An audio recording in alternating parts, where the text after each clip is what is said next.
여러분 안녕하십니까? 전자신문 웨비나 전문 방송 올쇼TV 진행을 맡은 기자 오다인입니다. 최근 빅데이터 분석에 관심 가지신 분들 많으신데요. 데이터 마이닝부터 기계 학습까지 시작 단계에서 고민 많으실 거라고 생각됩니다. 오늘은 이 분야 전문 기업 세스와 함께 데이터 마이닝을 통한 비즈니스 문제 해결 방법 그 첫 단계에 대해 알아보겠습니다. 오늘 발표를 위해 김소연 세스 수석님 나와주셨습니다. 안녕하세요. 네, 안녕하세요. 간단히 자기소개 네. 부탁드립니다. 네, 저는 세스에서 분석 프로젝트뿐만 아니라 카드라든지 보험 쪽에서 금융 쪽에서 이제 분석을 약 한 20여 년 동안 진행을 해왔고요.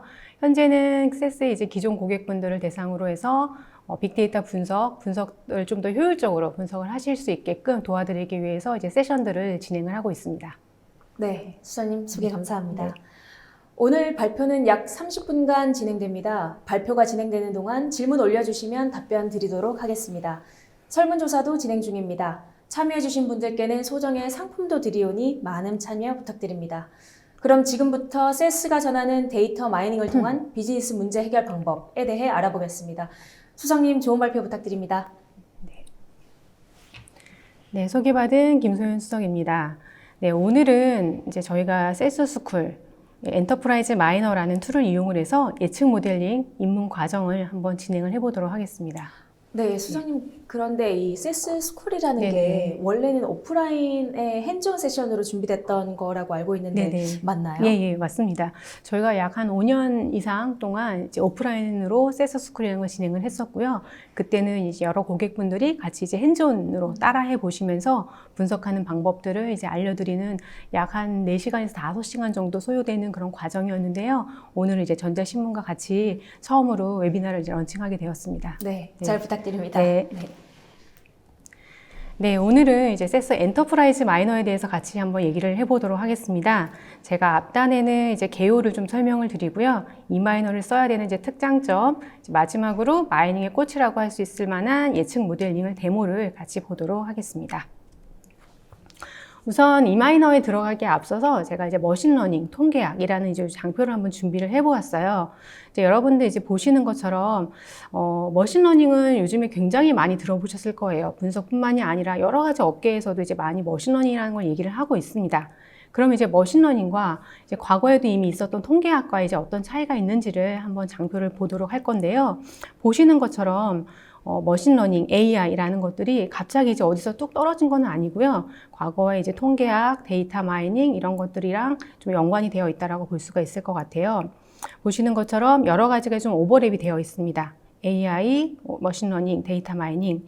차이를 좀 말씀을 드리면 통계학이라고 하면은 이제 설명력이 굉장히 중요했죠. 어떤 분석 결과에 대해서 왜 이러한 결과가 나오는지 이제 설명력이 중요했기 때문에 화이트박스 분석이라고 얘기를 할 수 있을 것 같고요. 반면에 이제 머신러닝 같은 경우는 결과 중심입니다. 즉 그 얘기는 내가 분석하고자 하는 어떤 모델이 얼마나 정확한지 그런 부분이 굉장히 이제 중요하게 이제 생각이 되는 거죠. 그렇기 때문에 블랙박스 이고 이제 다만 이제 해석이 좀 어렵다라는 이제 그런 단점을 좀 가지고는 있습니다. 두 개의 차이를 한번 표로 정리를 한번 해보았어요. 일단 위쪽에 보시는 것처럼 이제 목적 자체가 이제 통계학이라고 하면은 이제 설명을 필요로 하는 부분이 되는 거고요. 이제 머신러닝은 앞서 말씀드린 것처럼 정확하게 내가 원하는 모델을 잘 찾아내는 그런 것들이 이제 머신러닝의 이제 가장 중요한 목적이라고 볼 수가 있을 것 같습니다. 중간에 보시면은 이제 또 다른 차이점 중에 하나를 피처와 베리어블이라고 한번 넣어봤습니다. 이 부분은 이제 통계학에서는 이제 변수라고 얘기를 하죠. 그래서 변수가 기존에 여러분들이 분석할 만한 어떤 데이터를 기반으로 한 변수들이 있을 거고요. 또 그 변수들을 기반으로 해서 분석가들이 내가 분석하고자 하는 그 모델에서 원하는 어떤 변수들을 좀 더 추가적으로 생성한다든지 이제 모디파이하고 또는 셀렉션을 하는 그런 과정들이 있었습니다. 네, 그래서 여기서는 변수, 변수 파생 변수 생성, 이렇게 얘기를 이제 했었고요.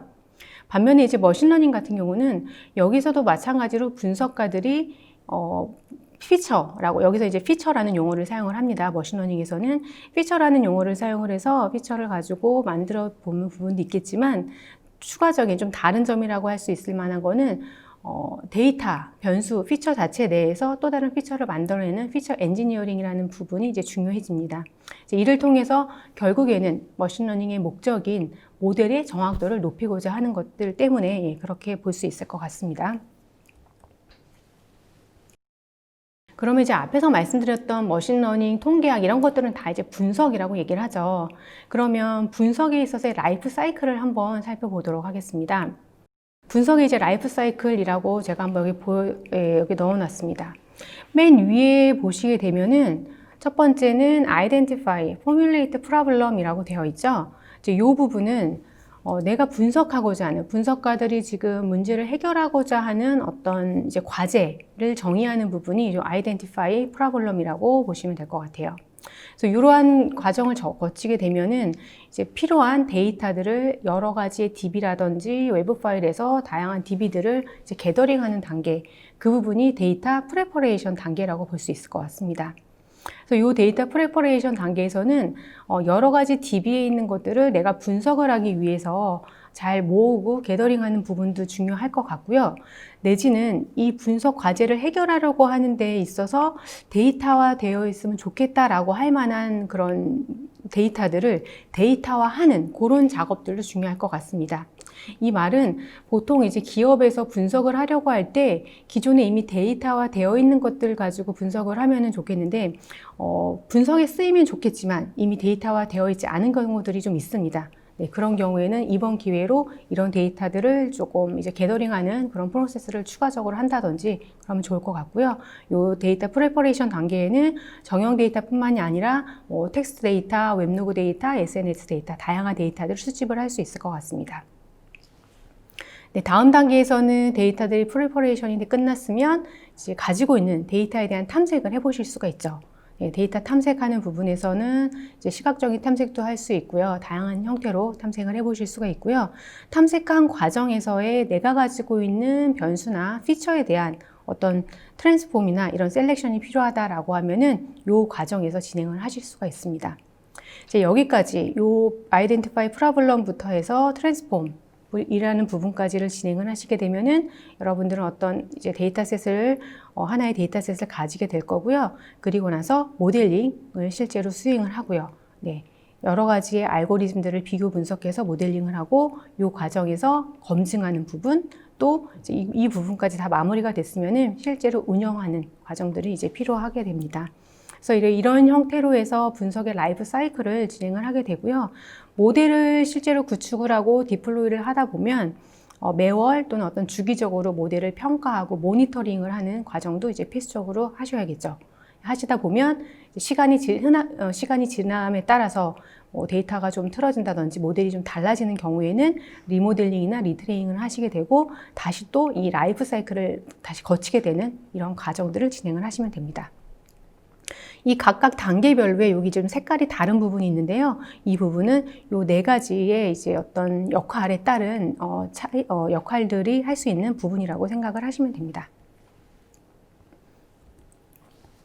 이제 앞서서 말씀드렸던 것처럼 이제 이러한 형태의 이제 분석 라이프 사이클을 진행을 하게 되고요. 각각의 인더스트리별로 각 기업에서의 이제 여러 가지 문제들을 해결하고자 하는 니즈가 있으실 것 같아요. 이 부분이 이제 왼쪽에 보시는 이제 업무 영역이라고 보실 수가 있습니다. 이 업무 영역에서는 여러분들이 분석하고자 하는 어떤 그런 니즈를 여기서 이제 확인해 보실 수가 있고요. 이것들을 잘 분석을 하기 위한 부분이 여기 중간에 보시는 이제 알고리즘입니다. 이 알고리즘을 왼쪽이 분석하려고 하는 업무 영역과 어떻게 연결을 해서 분석을 하실지 이런 부분이 좀 중요한 포인트라고 보시면 될 것 같습니다. 네, 그러면 이제 CS 엔터프라이즈 가이드는 앞서서 말씀드렸던 그런 분석들을 어떻게 효율적으로 할 수 있을지를 한번 설명을 드리도록 하겠습니다. 엔터프라이즈 마이너는 아래 보시는 것처럼 이렇게 8가지의 장점들을 가지고 있는 엔터프라이즈 마이너 마이닝을 하기 위한 툴입니다. 그 중에서는 이제 가장 조금 중요한 부분이라고 할 수 있을 만한 부분이 그 UI가 자바 기반으로 되어 있기 때문에 사용자분들이 굉장히 쉽게 사용을 하실 수 있다는 장점이 있고요. 또 이 마이너는 데이터 마이닝을 하기 위한 툴이기 때문에 다양한 이제 모델링 기법들이 이제 탑재가 되어 있고 또 다양한 모델링 기법뿐만이 아니라 요약이라든지 탐색을 제공할 수 있는 그런 도구들도 마련이 되어 있습니다.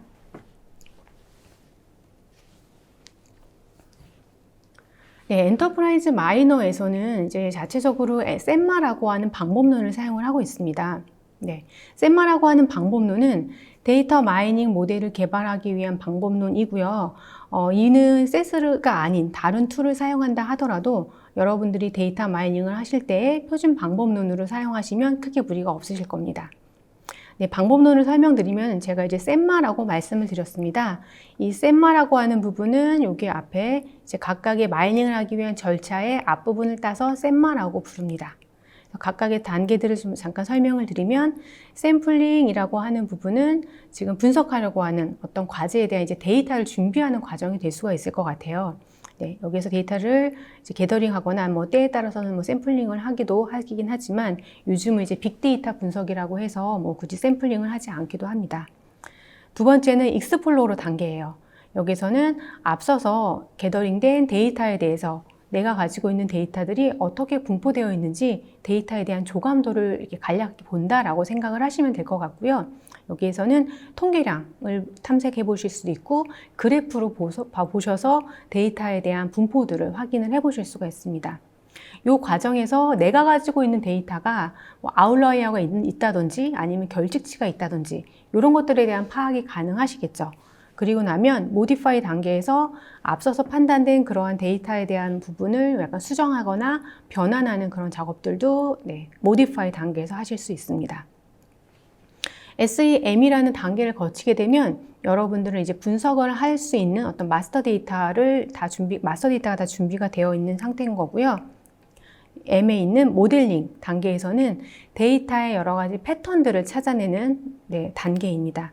여기에서 이제 많이 들어보셨을 만한 여러 가지 분석들, 회귀 분석, 신경망, 뭐 디시전 트리 이런 모델링들을 여러 가지를 수행을 해보실 수가 있고 마지막 어세스먼트 단계에서는 모델링에서 많이 진행했던 여러 가지 모델 중에 어떤 모델이 가장 우리 비즈니스 문제에 적합한지에 대한 것들을 모델 평가해보고 검증해보고 그 추가적으로 분석을 더 수행할지에 대한 판단들을 해볼 수가 있습니다. 제가 앞서서 말씀드렸던 요 셈마라고 하는 방법론은 저희가 엔터프라이즈 마이너에서 각각의 탭으로 존재를 합니다. 각각의 셈마라는 탭 안에서는 오른쪽에 보시는 것처럼 이러한 노드들이 존재를 합니다. 이 노드들은 아마 이 노드 이름을 보시면은 쉽게 아실 수 있을 것 같은데요. 각각의 노드들이 어떤 특정 기능을 가지고 있습니다. 네, 예를 들면 모델링에서도 여기 보시는 것처럼 뭐 신경망이라든지 아니면은 뭐 그레디언트 부스팅이라든지 이런 모델들이 이미 제공이 되고 있기 때문에 여러분들은 요거를 연결을 해서 바로 분석을 사용하시면 되는 거죠. 제가 이마이너 화면을 좀 말씀을 드리려고 하는데요. 엔터프라이즈 마이너에 이제 잠시 후에 데모를 보여드릴 건데 이마이너에 이제 접속을 하시게 되면은 보시는 것처럼 제가 앞에서 말씀드렸던 셈마라고 하는 이 탭이 방법론들이 하나하나의 탭으로 존재를 하게 되고요. 이 탭 안에서 각각의 노드들이 제공이 됩니다. 그래서 왼쪽에 상단에 보시는 거는 이제 프로젝트 패널이라고 해서 이마이너는 프로젝트 단위로 제공이 됩니다. 그래서 프로젝트 안에서 내가 어떤 데이터를 쓰고 있는지, 내가 어떤 분석을 하고 있는지 이런 것들을 전체적으로 보실 수 있는 부분이고요. 프로퍼티 패널이라고 하는 거는 각각의 노드들이 기능이 다르기 때문에 속성들도 다 다릅니다. 그래서 그 속성들을 변경해 보실 수 있는 창입니다. 그리고 헬프 패널에서는 이 각각의 속성들에 대한 자세한 내용들을 확인을 해 보실 수가 있고요. 오른쪽에 보시는 이제 다이어그램 워크스페이스라고 하는 공간은 이제 분석을 하기 위한 그냥 일종의 도화지라고 생각을 하시면 됩니다. 이 부분에다가 분석을 해 보실 수가 있고, 즉 앞에서 설명드렸던 노드들을 연결을 해서 이렇게 프로세스 플로우 형태로 만들어 보고 이 프로세스 플로우가 다이어그램 안에 이제 존재를 하게 되는 형태로 분석을 하시면 됩니다. 네, 소장님 말씀해 주신 걸 들어보면 네. 별도로 사내에서 코딩을 할 필요 없이 네네, 맞습니다. 이미 만들어진 걸 네. 끌어다 쓰기만 하면 되는 건가요? 네. 지금 분석하시려는 것들을 어떤 노드에 그런 기능이 있는지만 이제 연결하셔서 그냥 끌어다 놓으시면 됩니다. 그러면 시간이나 이런 부분들이 굉장히 줄어들겠네요. 그렇죠. 네네. 일반적으로 그 분석가분들이 아닌 회계사분들도 쓰실 수 있는 툴이라고. 여러 업권에서 지금 다양하게 분석을 하시려고 하고 실제로 코딩하지 않고 쉽게 분석을 하실 수 있기 때문에 잘 활용하고 계십니다. 네. 감사합니다. 네. 지금 보신 것처럼 이제 이 마이너는 프로젝트 안에서 이제 다이어그램이라는 게 존재를 하고요. 이 안에서 프로세스 플로우 형태로 이렇게 노드들을 끌어다 놓아서 분석 프로세스 플로우로 만들 수 있기 때문에 굉장히 직관적이라고 보실 수가 있죠. 네, 그러면은 셈마에서 각각의 노드들 중에서 제가 좀 많이 유용할 것 같은 노드들만 조금 설명을 좀 드리도록 하겠습니다. 첫 번째는 이제 샘플링 탭입니다. 샘플링 탭에서는 왼쪽에 보시면 이제 파일 가져오기라고 하는 노드가 있어요. 보통 이제 엔터프라이즈 마이너라고 하면 이제 세스의 툴이기 때문에 세스 데이터셋으로만 분석을 해야 되는 게 아닌가라고 생각을 하실 수 있는데요. 이 파일 가져오기라는 탭을 통해서 세스 데이터셋 외에도 엑셀이라든지 다른 어떤 파일들의 데이터를 가지고 와서 실제 분석을 쉽게 하실 수가 있고요. 오른쪽에 보시는 것처럼 샘플링도 이제 다양한 기능들, 여러 가지 방법, 표본 추출 방법들이 제공이 되고 있어서 클릭 하나만으로도 샘플링을 쉽게 하실 수가 있습니다. 다음은 익스플로러 탭입니다. 익스플로러 탭에서는 탐색적으로 데이터 분석을 수행할 수 있는 기능들을 제공을 하고 있습니다. 보통 이제 EDA라고 얘기를 하죠. Exploratory Data Analysis라고 해서 이 부분이 실제로 이제 마이닝을 할 때도 이 EDA라는 부분이 굉장히 상당히 많은 부분을 차지를 하고 있거든요. 그래서 이런 부분에서 여러 가지 이제 탐색 기능들을 제공을 합니다. 왼쪽에 보시는 그래프 탐색 같은 경우는 이 그래프 탐색 외에도 DMDB라든지 멀티플롯이라든지 통계량 탐색을 통해서 간단한 탐색들에 대한 기능들을 제공을 하게 되는 부분이 있고요.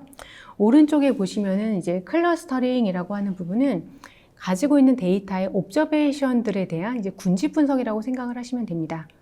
비슷한 속성끼리 세분화할 수 있는 그런 기능을 이제 클러스터링으로 많이 활용을 하시고 계십니다. 익스플로 탭 안에서의 이제 연관성 분석과 장바구니 분석을 제가 두 개를 한번 비교를 해서 넣어봤습니다. 이 부분은 데이터 마이닝 책에서 가장 많이 이제 들어보셨을 것 같은 맥주와 기저귀의 패턴을 찾아내는 이제 그러한 트랜잭션 데이터 분석에서 쉽게 활용을 하실 수가 있고요. 이제 두 개의 차이라고 보면은 이제 연관성 분석 같은 경우는 이제 하나의 레벨 안에서만 분석이 가능합니다. 이제 이 얘기는 어떤 얘기냐면 오른쪽에 장바구니 분석을 한번 보도록 하겠습니다.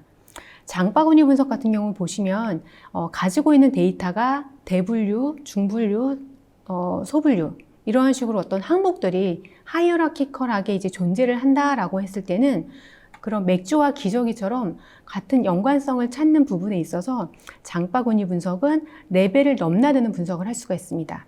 즉 연관성 분석에서는 하나의 레벨에서만 상품의 소분류끼리만 내지는 중분류끼리만의 연관성을 판단한다고 하면 장바구니 분석에서는 레벨을 넘나드는 분석을 할 수가 있죠. 예를 들어 밀크하고 치즈가 같이 판매될 확률은 별로 높지 않으나 가능성은 높지 않지만 밀크와 체다 치즈랑 같이 많이 판매가 된다라고 하면은 이제 장바구니 분석에서 그러한 어떤 패턴을 찾아낼 수가 있습니다. 그래서 두 가지는 둘 다 이제 트랜잭션 데이터 분석을 하는 부분이긴 하지만 이러한 차이가 있다는 것들을 알고 계시면은 나중에 분석을 하실 때 좀 많은 도움을 받으실 수 있을 것 같습니다. 다음은 이제 경로 분석과 변수 클러스터링인데요. 경로 분석은 앞서 보여드린 것처럼 트랜잭션 데이터 분석을 하는 노드이긴 하지만 여기에서의 차이점은 데이터가 웹로그 데이터입니다. 웹로그 데이터를 여러분들이 가지고 계신다면은 웹로그 안에서 어떤 순서대로 웹페이지가 방문이 되고 추가적으로 구매가 되는지 아니면 웹로그에서 장바구니에 넣기만 하는지 이런 것들에 대한 분석을 해보실 수가 있고요. 오른쪽에는 이제 변수 클러스터링 같은 경우는 앞에서의 클러스터링 분석은 옵저베이션에 대한 클러스터링 분석이었다라고 하면 여기에서는 변수에 대한 클러스터링 분석입니다. 변수가 수백 개 이상이 되는 경우에 그런 경우에 비슷한 성격을 가지는 변수들이 어떤 건지 변수들을 클러스터링 해보아서 전체 변수가 아닌 일부 변수만 선택해서 알고리즘 모델링에 넣는다든지 아니면 연관성 있는 변수들 간에 어떤 선형 관계가 있는 또 다른 변수를 생성을 해서 추가적으로 입력 변수를 활용을 하실 수가 있습니다. 네, modify 단계에서는 값을 대체한다든지 결집값을 처리하는 그런 기능을 하실 수가 있고요. 오른쪽에 보시는 것처럼 이제 변수 변환이라고 하는 부분은 윗부분에 보시는 거는 원래 변수에 대한 분포예요. 원래 변수가 이렇게 한쪽으로 치우쳐져 있는 경우에 로그 변환을 하게 되면은 이렇게 정교화된다라는 것들을 이제 판단을 하시면서 변수 변환을 하실 수가 있습니다.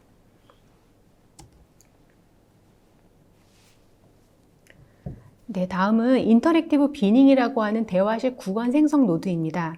네, 이 노드는 특징은 연속형 변수를 구간화하는 데 사용을 하실 수가 있습니다. 네, 연속형 변수를 구간화함으로써 클래스 변수 레벨을 줄이거나 예측력 자체를 높일 수 있기 때문에 잘 활용을 하실 수가 있을 것 같고요. 참고적으로 인터랙티브 비닝 내에서는 퀀타일로 하거나 아니면 버켓으로 해서 연속형 변수를 구간화하는 데 활용을 해서 추후에 모델링 입력 변수로 변경을 해서 넣으실 수가 있고요.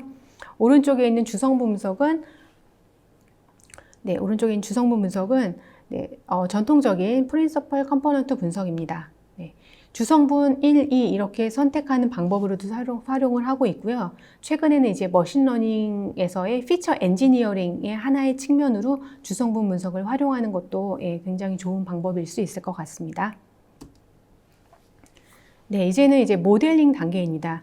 여기 모델링에 보시는 것처럼 모델링 탭 안에 여러 가지 알고리즘들이 이미 다 구성이 되어서 제공을 하고 있습니다. 그래서 많이 사용해 보셨을 만한 이제 디시전 트리, 회귀 분석 이렇게 제공이 되고 있고요. 네, 모델 비교에서는 앞서서 보여준 여러 가지 알고리즘들에 대한 모델 비교를 해보는 장표와 차트와 통계량들을 제공을 합니다.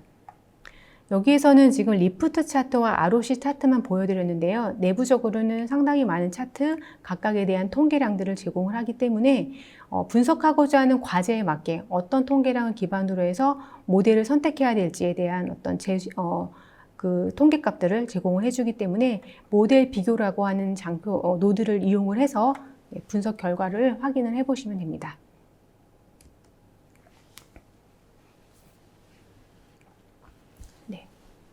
마지막으로는 이제 어세스먼트의 탭입니다. 어세스먼트 탭에서는 지금 앞서서는 모델 비교라고 하는 부분은 예측 모델링에서의 모델을 평가하기 위한 노드였고요. 지금 세그먼트 프로파일링이라고 하는 노드는 클러스터링이라는 노드를 분석한 이후에 결과를 보실 수 있는 노드입니다.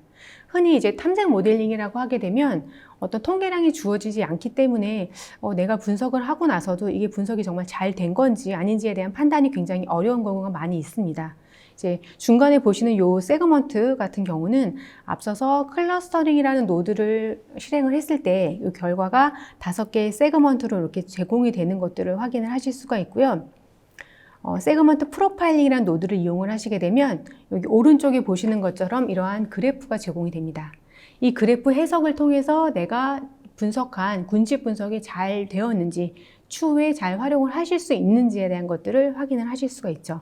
간단히 설명을 드리면 오른쪽에 보시면 지금 5개의 세그먼트로 나눠져 있는 것들을 확인을 하실 수가 있으시죠. 그래서 그 5개의 세그먼트들이 지금 각각 이렇게 세그먼트별로 변수들에 대한 분포가 제공이 됩니다. 빨간색 채워져 있지 않은 히스토그램 같은 경우는 내가 가지고 분석한 전체 데이터에 대한 분포이고요. 그리고 파란색으로 채워져 있는 히스토그램 같은 경우는 이게 세그먼트 5에 대한 분포입니다. 그렇기 때문에 같은 변수에 대해서, 예를 들어 이렇게 같은 변수에 대해서 비교를 하시게 되면은 나의 그 세그먼트, 첫 번째, 5번째 세그먼트가 전체 중에서 어느 정도의 위치를 하고 있는지를 보실 수 있기 때문에 각각의 세그먼트별로의 특성을 손쉽게 확인을 해 보실 수가 있습니다. 네, 셈마라고 하는 방법론에 있는 탭 외에도 추가적인 노드들을 제공을 합니다. 첫 번째로는 이제 오픈소스 통합이라고 하는 노드입니다. 이 노드에서는 요즘에 이제 R이라고 하는 오픈소스에 대한 모델링을 여기에서 같이 모델링을 해보시고 세스 모델 또 R 모델이랑 비교를 해서 결과들을 확인을 해보실 수가 있고요. 서바이벌이라고 하는 노드는 보통 이제 바이오 쪽에서 해저드 펑션 기반으로 해서 분석을 진행을 했었는데, 네, 지금 생존 분석 노드를 통해서는 오른쪽에 보시는 것처럼 예를 들어 단순하게 이탈 이탈이 아니다라는 것들을 뿐만 아니라 이탈을 하기 위한 잔존 기간에 대한 것들까지도 분석을 해보실 수가 있습니다. 네, 그에 적절한 데이터가 구성이 되어 있으면은 네, 잔존 기간에 대한 것들도 같이 보실 수가 있고요. 네, 증분응답 노드라고 하는 거는 인크리멘탈 리스판스 모델링으로도 이제 많이 알려져 있죠. 저희가 이제 예측 모델링을 하기 위해서는 네, 예측 모델링을 하기 위한 그 대상이 될 만한 가장 좋은 대상이라고 할 만한 부분이 이 부분일 것 같아요. 즉, 마케팅 대상이 아닐 때는 구매를 하지 않다가 이제 저희가 뭔가 프로모션을 한다든지 액션을 보냈을 때 마케팅 대상에 포함을 시켰을 때 그때 구매를 하는 이러한 고객들을 이제 선정해서 타겟팅을 하면 이제 가장 좋은 효과 있는 모델이 될 수 있을 것 같은데요. 여기에서는 이 증분응답이라고 하는 모델에서는 기존에 있는 데이터들이 프로모션에 대해서 처리군, 대조군에 대한 각각에 대한 그 데이터들이 있다라고 하면은 반응률을 시각적으로 제공도 해주고요. 또 프로모션에 의해서 긍정적으로 반응을 보일 것 같은 그런 고객에 대한 것들도 확인을 해보실 수 있는 모델링 노드입니다. 추가적으로는 저희가 HPDM이라고 하는 탭이 또 추가적으로 제공이 되는데요. 여기에서의 HPDM은 하이 퍼포먼스 데이터 마이닝입니다. 이 얘기는 이제 굉장히 큰 빅데이터들을 좀 더 빠르게 분석할 수 있게 하기 위한 옵션들로 제공이 되어 있습니다.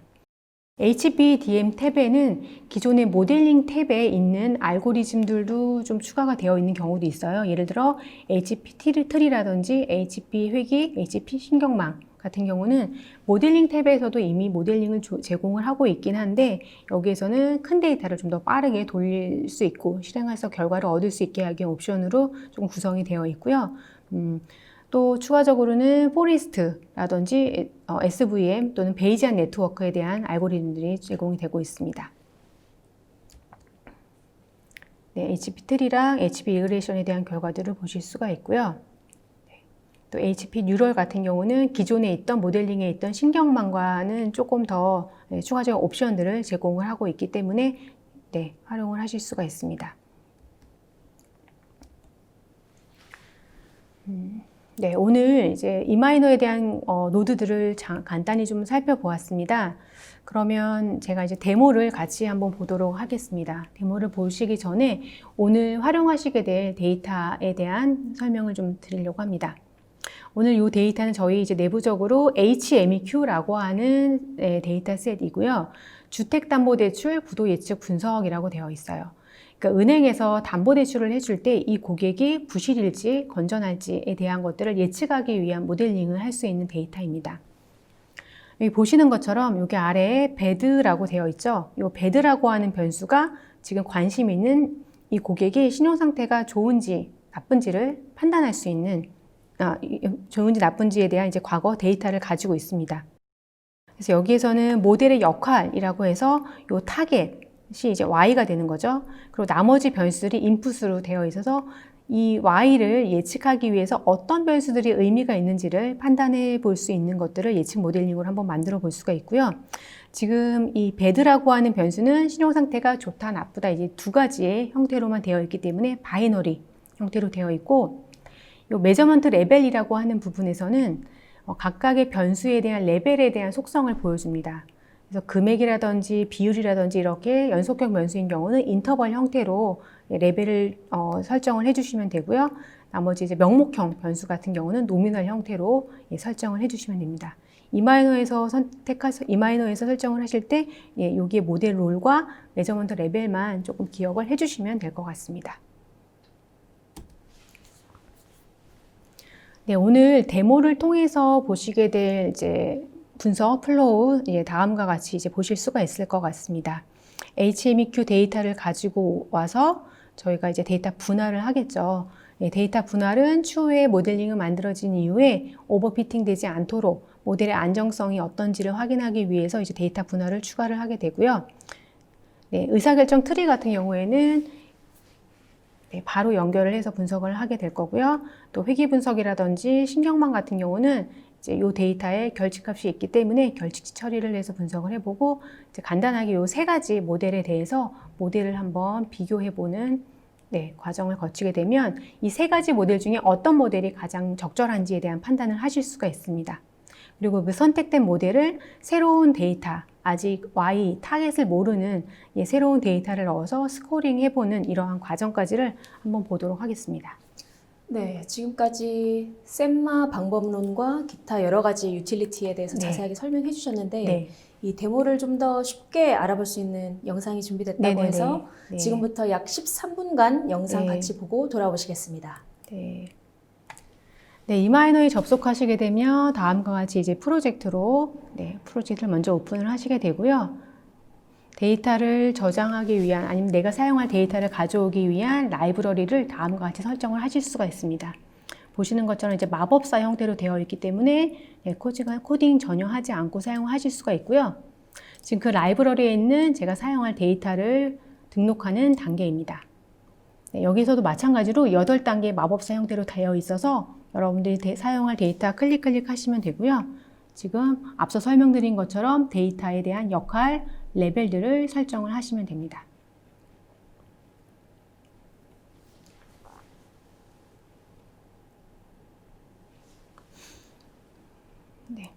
이제 샘플링은 보통 하지 않고 데이터를 전체 다 등록을 하였습니다. 지금 HMEQ라는 데이터를 등록을 했습니다. 다음은 이제 분석을 하기 위한 판을 만들기 위해서 다이어그램을 추가를 하였고요. 지금 사용할 HMEQ 데이터에 대한 것들을 한번 탐색을 해보는 과정에서 저희가 노드를 사용하지 않고 탐색을 한번 보도록 하겠습니다. 탐색을 해보시게 되면 실제 데이터들이 어떻게 구성되어 있는지 보실 수가 있고요. 간단한 통계량들도 보실 수가 있습니다. 그리고 여기에서는 배드라고 하는 변수, 타겟률이 약 20% 정도 되는데 1을 눌렀을 때 다른 변수에서 어떻게 분포하는지 이렇게 인터랙티브하게 할 수 있기 때문에 이 기능이 상당히 저는 굉장히 효율적인 분석 노드라고 생각을 할 수 있을 것 같습니다. 여기에서 제공되는 히스토그램 외에도 추가적인 그래프들도 활용을 하실 수가 있으세요. 다양한 그래프들을 활용을 해서 지금 가지고 있는 데이터들을 다차원적으로 탐색을 해보실 수가 있습니다. 이렇게 해서 이제 탐색을 해보았고요. 추가적으로 탐색 노드에서 여러분들이 더 추가적인 탐색들을 해보실 수가 있습니다. 데이터 분할에서는 제가 이제 분석용이랑 평가용을 약 7:3 정도로 구분을 해 놓았고 분할을 한번 보도록 하겠습니다.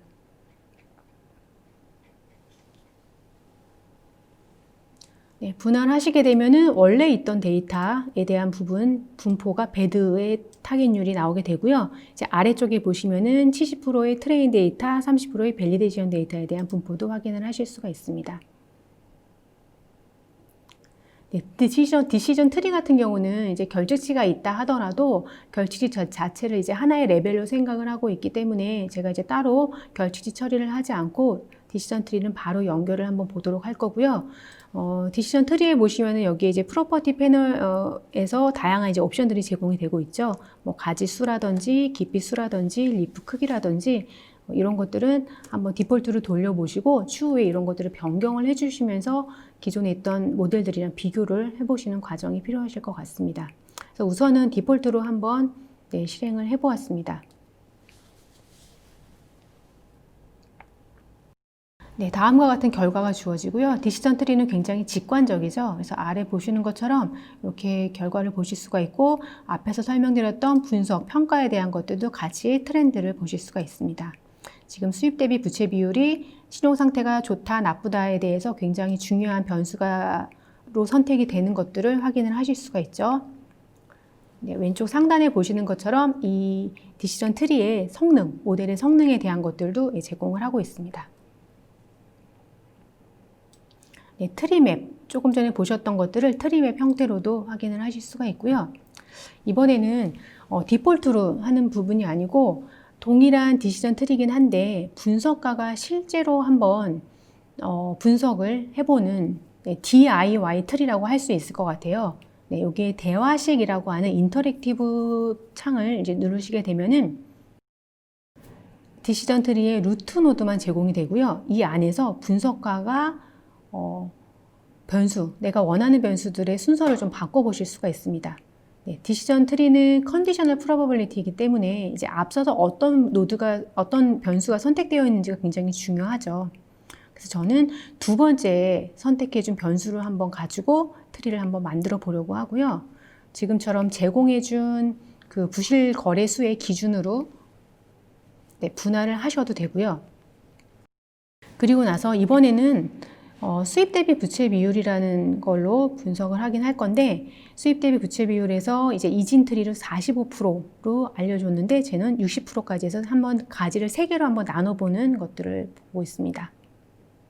네, 이런 식으로 해서 각각의 노드에서 분석가가 원하는 변수에 대한 좀 것들을 선택하시면서 분리를 해보실 수가 있고요. 어느 정도 좀 분리가 되었다라고 하고 이제 나머지는 E-에서 알아서 해줬으면 좋겠다라고 하면 노드 분석이라고 하는 걸 누르시게 되면은 네, 전체적으로 이제 분석이 디시전 트리가 이제 마무리되는 것들을 확인하실 수 있습니다. 네, 그러면 여기에서 이제 대화 시 의사결정 트리를 이제 지금까지 만든 것들을 저장을 하게 되고요. 디폴트의 트리와 인터랙티브 트리를 같이 비교를 하실 수가 있죠. 다음으로는 회귀 분석과 신경망 분석을 하기 전에 아까 보셨던 것처럼 결칙치가 좀 있습니다. 그래서 결칙치 처리를 한번 하고 분석을 진행을 하려고 합니다. 결칙값 처리에는 클래스 변수별로, 인터벌 변수별로의 각각의 기능들이 있어서 결칙치가 처리되는 것들을 확인하실 수가 있고요. 결과를 보시게 되면 결칙값이 있었던 변수들이 앞부분에 IMP라고 하는 이제 프리픽스가 붙게 되어서 새로운 변수들이 추가가 됩니다. 그래서 결칙값 처리에서 보시면 각각의 노드별로 여기 내보낸 데이터를 확인을 하실 수가 있습니다. 각 노드 단계별로 여러분들이 확인하실 수 있고, 지금 결칙값 처리를 마친 이후에 변수별로 임퓨티 변수가 추가된 것들을 확인을 하실 수가 있죠.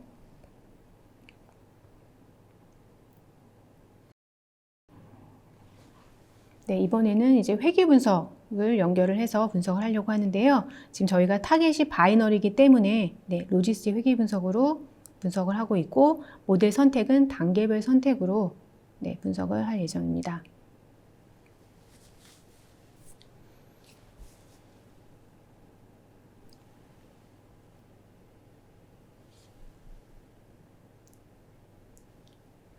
회귀 분석 결과에서는 출력창에서 보시면은 지금 사용한 회귀 분석이 DM 레그라고 하는 이제 프러시죠. 그러니까 내부적으로 실행이 되고 있고요. 내가 단계별 선택을 눌렀기 때문에 스텝와이즈 셀렉션 프로시저가 진행이 되고 있습니다. 그래서 각각의 변수별로 변수가 추가되었을 때의 모델에 대한 것들을 확인해보고, 두 번째 단계에서는 또 다른 변수를 추가했을 때의 모델의 결과를 계속 확인을 해보는 이러한 이제 스텝별로 회귀 분석이 진행이 되고 있죠. 마지막에 이렇게 쭉 내려보시게 되면은 이제 최종적으로 변수를 선택하는 그런 절차를 다 거치게 되면은 선택되어진 변수에 대한 분석과 이제 오즈 레이시오에 대한 것들 결과를 같이 확인을 해보실 수가 있습니다. 그리고 마찬가지로 회귀 분석에서도 향상도라든지 모델의 성능들을 보실 수가 있어요. 제가 이제 신경망 같은 경우는 저희가 이제 모델 탭이 아닌 HPDM에 있는 탭에 있는 신경망 노드를 가지고 왔습니다. 신경망, HP 신경망 노드에서는 레이어를 최대 10개까지 제공을 할 수가 있고요. 지금 제가 그냥 3개로 한번 돌려보았습니다. 뉴런 개수도 각각 3개로 해서 한번 돌려보았고요.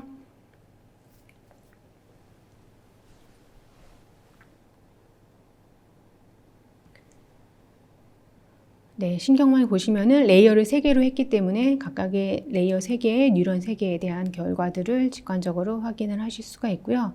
이제 반복 도표도 반복의 진행에 따라서 어떻게 달라지는지들 보실 수가 있습니다. 그러면 지금까지 이제 만들어 보았던 알고리즘들을 한 4개를 같이 그 모델 비교라고 하는 노드를 통해서 한번 실행을 해보도록 하겠습니다. 모델 비교 노드는 내부적으로는 밸리데이션 데이터의 오분류를 기준으로 해서 모델을 선택하게 되어 있어요. 그래서 오른쪽에 보시는 것처럼 지금 선택된 모델이 이제 Y, 이 Y라고 하는 기준은 밸리데이션 데이터의 오분율이 굉장히 낮은 트리가 선택이 된 것들을 볼 수 있죠. 이 외에도 다양한 통계량들이 주어지고 있고요. 이제 ROC 그래프를 보시게 되면은 뭐 그래프를 두 개를 비교를 해 보실 수가 있고요. 네, 향상도에서도 네, 트레인 데이터와 밸리데이션 데이터의 차이를 비교를 해 보실 수가 있습니다. 네, 추가적으로 제가 HPDM에 있는 포레스트를 한번 연결을 해 보도록 하겠습니다. 네, 포레스트가 이제 머신러닝 쓰면서 굉장히 좀 많이 활용되는 알고리즘 중에 하나고요. EM을 가지고 계신 분들은 이제 EM 안에 포레스트라고 하는 노드가 제공이 되기 때문에 같이 비교를 해 보실 수가 있을 것 같습니다. 여기 포레스트는 디폴트로는 트리 개수가 100개로 되어 있죠. 그래서 디시전 트리가 하나이기 때문에 그 디시전 트리 100개가 애그리게이션 된 결과가 보여질 걸로 네, 예상이 됩니다.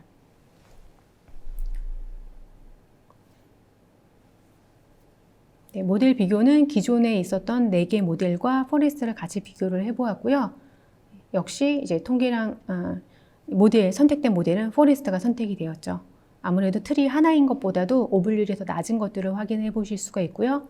또 ROC 역시도 굉장히 성능이 좋은 것들로 이제 확인을 할 수가 있습니다. 리프트에서도 같이 결과를 보실 수가 있습니다. 모델 비교에서는 다양한 통계량, 그래프들을 기준으로 해서 여러분들이 선택하고자 하는 그 목적에 맞게 모델을 선택을 하시면 되죠. 이번에는 이제 선택된 모델의 어떤 새로운 데이터를 스코링해보는 과정을 한번 보여드리도록 하겠습니다. 이제 스코링할 데이터도 다시 데이터 소스로 입력을 해야 되는 과정이 필요하고요. 저는 이제 HMEQ 스코어라고 하는 데이터를 스코링할 데이터셋으로 등록을 할 거고요.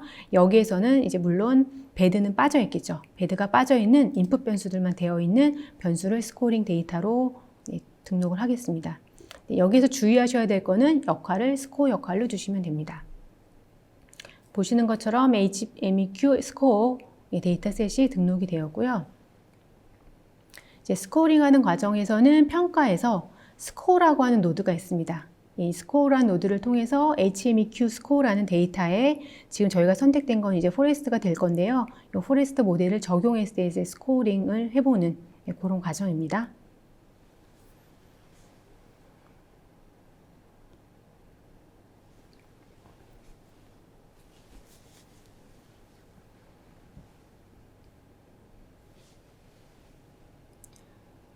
네, 왼쪽에 상단에 보시는 것처럼 이제 세스 코드가 제공이 되고 있습니다. 그리고 내보낸 데이터에 보시게 되면 스코어 과정을 통해서 내보낸 데이터는 HMEQ 스코어에 원래는 이제 인풋 데이터들만 있었죠. 인풋 변수들만 있었죠. 그 인풋 변수들 외에 지금 predicted probability, 배드가 1에 대한 확률 값들이 제공이 되는 것들을 확인하실 수가 있습니다. 네, 이 과정을 통해서 추후에 어떤 프로모션, 타겟팅을 하기 위한 절차로 활용을 하시면 될 것 같습니다. 네, 여기까지 마무리되었습니다. 지금까지 세스가 전하는 데이터 마이닝을 통한 비즈니스 문제 해결 방법과 데모 영상까지 살펴봤습니다. 네. 발표가 진행되는 동안 많은 질문 주셨는데요. 몇 가지 뽑아서 답변 드리도록 하겠습니다. 설문조사도 여전히 진행 중입니다. 많은 참여 부탁드립니다. 우선 오늘 발표해 주신 내용 중에 현업에서 이 엔터프라이즈 마이너 사용하면서 문제되는 사항에는 어떤 것이 있나요? 하고 질문을 주셨는데 이 부분에 대해서는 좀 어떻게 답변해 주실 수 있을까요? 네.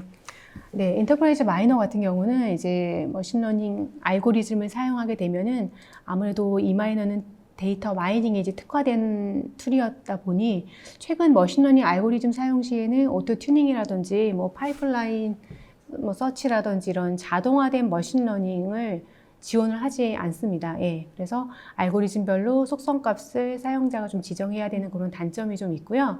그래서 그런 부분에 대해서는 저희가 자동화된 머신러닝이라고 해서 오토ML을 지원하는 툴 VDMML이 27일에 있을 이제 VDMML 웨비나에서 제가 또 한번 소개를 드릴 거니까요. 그때 꼭 한번 또 참석하셔가지고 들으시면 많이 도움이 될 것 같습니다. 네, 오늘부터 사실 세스에서 이제 3회 네네. 정도 웨비나를 하시는데 네. 이제 이 부분에 관한 거는 이제 2주 뒤에 3회차에 진행을 할 예정입니다. 네. 네네. 감사합니다. 그리고 다음 질문 이어가 보겠습니다. 세스를 통한 이커머스 데이터 분석 사례가 있으면 네. 말씀해 달라고 질문 주셨는데요. 실제 네. 사례가 좀 있을까요, 수사님? 네네. 네. 저희 세스 고객사는 약 500여 개 이상의 이제 고객사들이 세스를 사용하고 있고요. 물론 이제 다양한 업권에서 사용을 하고 있고, 물론 이커머스 쪽에서도 이제 사용을 하고 있습니다. 그래서 뭐 이제 흔히 다 아시는 이제 온라인 쇼핑몰, 대형 마트 고객사에서 다 사용을 하고 있는데, 보통은 이제 이탈 가능성이 높은 고객을 예측을 한다든지, 아니면 이제 상품 구매할 가능성이 높을 고객 예측, 또는 이제 어떤 고객에게 상품 추천해야 될지, 네, 그런 경우에 그런 것들을 이제 판단하기 위한 그런 문제 해결에 많이 사용을 하고 있습니다. 네. 네. 500여 개사. 네네네. 넘죠. 네. 다음 질문 받아보겠습니다. 현장 영업을 하는 경우에도 이 세스의 엔터프라이즈 마이너가 활용도가 있을까 이렇게 질문 주셨는데 어떤가요? 네. 이제 현장 영업이라고 하는 게 굉장히 그 다양한 좀 범용적인 단어이다 보니까 그게 이제 어떤 영업을 하느냐에 따라 좀 다를 수 있을 것 같기는 해요. 네. 그런데 예를 들어 뭐 보험이라든지 또 이제 각각의 이제 그런 채널들이 이제 어디든 다 있게 되겠죠. 뭐 은행 같은 경우도 있을 수 있고요. 그래서 어떤 고객을 선별하기 위한 그런 구매 가능성이 높은 고객들을 예측하거나 하는 경우에 이제 활용을 하고 있고요. 제가 사실 이제 보험 쪽에서 과거에 이제 분석을 했었고요. 그때는 이제 설계사들이 어느 고객을 내가 찾아가야 될지 이런 부분이 굉장히 이제 항상 아침마다 고민이 될 수가 있겠죠. 그러면은 저희가 오늘 이마이너를 통해서 모델링 한 것처럼 이렇게 타겟 고객들을 좀 선별을 해놓고 그 설계사의 이제 고객 중에 좀 가능성이 높을 만한 고객들을 선별해주면 이제 그런 고민 없이 이제 어떤 룰에 따라서 과거에 구매를 했던 가능성이 높은 그런 고객들을 선별해 드릴 수가 있을 것 같습니다. 그리고 저희 이제 하나의 예를 말씀을 드리면, 실제로 이제 세스 고객사 중에서도 보험 쪽 외국계 보험사인데, 이제 그 대시보드라고 하죠. 그래서 네. 그 모델링 결과들에 나온 것들을 그 FC들의 핸드폰에 넣어서 이제 어떤 고객들을 리스트업 해주는 그런 기능들도 실제로는 지금 구현 중에 있는 고객사들도 있습니다. 그래서 그런 측면에서는 많이 활용을 해보실 수가 있을 것 같습니다. 네. 실제로 이 영업에 현장 영업에 들어가는 네네. 시간과 부담도 굉장히 줄어드는. 그렇죠. 네네. 네. 그렇군요. 줄어들 수가 있고요. 또 뭐 증권 같은 경우에서는 한 고객사에서는 이 모델링 결과를 통해서 실제로 이제 그 프로모션 타겟팅률이 굉장히 높다라는 것들도 판단해서 계속적으로 사용을 하고 있고요. 네. 정말 그 데이터 혁신 사례라고 할 만한 네. 활용 사례네요. 다음 질문 또 이어가 보겠습니다. 이분께서는 이제 이 부분에 대한 다른 측면에 대해서 네. 질문 주셨는데 데이터 관리와 보안상에는 이 엔터프라이즈 마이너 문제가 없는지 질문 주셨는데 네. 관리와 보안에서는 좀 어떤가요? 네.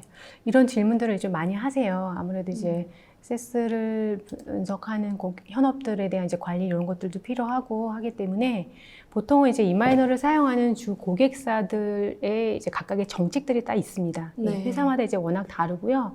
네, 그렇기 때문에 그 고객사의 보안 정책을 주로 따르게 되고 뭐 SSO 인증이라든지 뭐 사용자별 권한 관리 이런 것들을 다 가능합니다. 네. 그렇군요. 권한 관리까지 다 가능한 네. 솔루션이라고 말씀해 주셨습니다. 시간이 조금 허용이 돼서 조금 질문을 더 받아볼까 하는데 네. 오늘 아까 전에 보여주신 그 데모 관련해서 네네. 이 구동할 수 있는 최소 버전이 따로 있는지 질문 주셨는데 어떤 버전이 따로 버전이요? 있나요? 저희는 이제 계속 추가적인 지금 최신 버전이라고 볼 수가 있을 것 같고요. 분석은 이마이너는 PC 내지는 이제 서버에서도 다 가능하십니다. 네. 그렇군요. 네네. 감사합니다. 또 다음 질문은 이 SNS, 사회관계망 서비스 또는 그룹웨어와 연동 사례가 있는지 질문 주셨는데 이렇게 연동해서 쓸 수도 있는 건가요? 네, 보통은 이제 SNS 데이터들을 데이터화하는 작업은 좀 필수적으로 되어야 될 것 같고요. 거기에서 반영되는 어떤 반응들을 의사결정에 이제 반영할 수 있게 텍스트 분석을 수행할 수가 있을 것 같습니다. 그러니까 과거에는 보통 이제 정형적인 데이터, 아까 보신 것처럼 이제 변수들이 정형화된 변수를 가지고 분석을 했었는데, 이제 SNS 상의 글이나 내지는 이제 텍스트 데이터를 활용을 하게 되면 지금 보여드리는 것처럼 예측 모델링이 정형화된 것 외에도 추가적인 비정형 데이터를 추가함으로써 모델의 성능을 좀 더 높일 수 있게 하기 위한 그러한 방법으로 텍스트 분석들을 수행을 하는 경우들도 있습니다. 아, 비정형 데이터까지 다 가능한 네, 여기 지금은 오늘은 이제 보여드리진 않았는데, 이 마이너에 보면은 이제 텍스트 분석을 할 수 있는 모드를 추가적으로 애드온을 하실 수가 있고요. 여기에서 분석을 하실 수도 있고, 또 아까 이제 말씀드렸던 오늘 세 번째 저희가 VDMML이라는 그 세션에도 또 다른 이제 VTA라고 해서 비주얼하게 텍스트 분석을 해볼 수 있는 모듈들이 있기 때문에 그렇게 진행을 해보실 수 있습니다. 네. 데이터 마이닝 관련해서 좀 준비해 보시려는 분들은 쭉 웨비나 놓치지 말고 끝까지 보셔야 될 것 같은데요. 네. 많이 도움이 되실 것 같습니다. 네.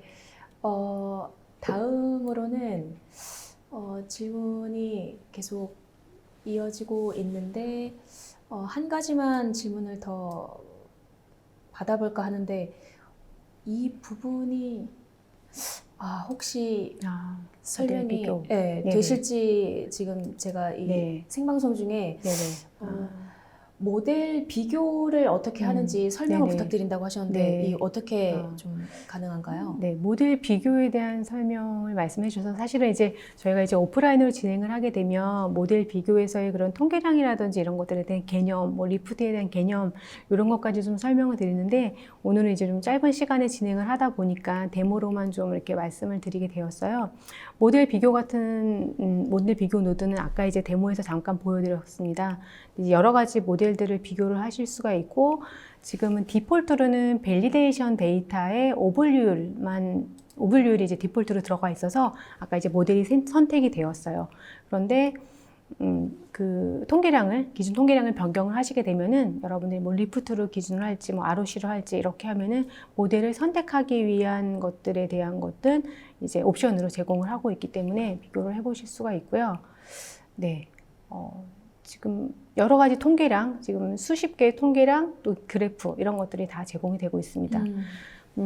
사실 이제 오픈소스나 이런 이마이너를 사용하지 않으면 이 모델 비교하는 그 각각의 통계량들도 여러분들이 다 코딩을 하셔야 되고요. 누가는 프로그램을 하셔야 될 것 같아요. 근데 저희는 보신 것처럼 모델 비교라는 노드가 이미 만들어져 있고 이 부분을 연결해서 그냥 클릭하고 실행만 하시면은 다 결과들이 보여지기 때문에 그 중에서 이제 취사 선택을 하시면 되겠죠.